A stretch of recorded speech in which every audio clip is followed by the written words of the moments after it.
I believe it is incorrect to say that politicians are our leaders, that we elect people to lead, especially when it comes to domestic policy. Politicians can lead and start wars. They are very good at that. But the majority of their job is reacting to culture and what the people want and are pushing for. A great example of this is the start of the American Revolution. The politicians and leaders through the whole of the 1760s and beginning of the 1770s saw themselves as English and were working on peace and reconciliation. The state and local legislatures were sending letters and trying to address grievances with the king, even so far as to say they were loyal to the king, but that the English Parliament was what they were protesting, as the unjust laws were coming from Parliament and not the king. But the people had already decided they wanted to be free. There were a few leaders, like Samuel Adams, who were ahead of his time, and was one of the few earliest people calling for independence. But the most important part was the people, not the ones in the history books, were already acting as if they were free. The British officials would complain that it was difficult to get a conviction in courts as the locals wouldn't convict one of their own. British officials were unable to collect taxes and duties, as people just did not follow the rules anymore.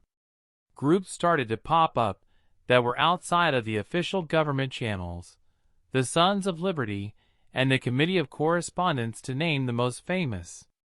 These were mostly everyday people who had jobs, lives, families, and who stepped up to be leaders in their local community. The Committee of Correspondence was set up in most towns, where liberty-loving patriots would write and discuss key ideas, issues, and common action they could all take.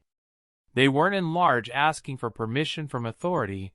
They saw a need to take action without being led by a centralized politician who was elected. The battles of Lexington and Concord happened in April of 1775. This was before the Declaration of Independence was signed on July 2, 1776. So everyday average Americans were spilling their own blood in defense of their country that hadn't even declared itself independent yet.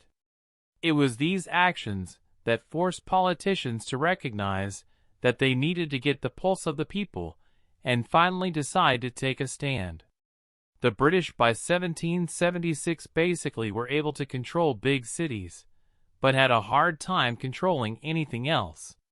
The British could sail to Boston and take it over, march and invade Manhattan, Philadelphia, Charlestown, but once the British were there, they could never control the countryside and surrounding areas.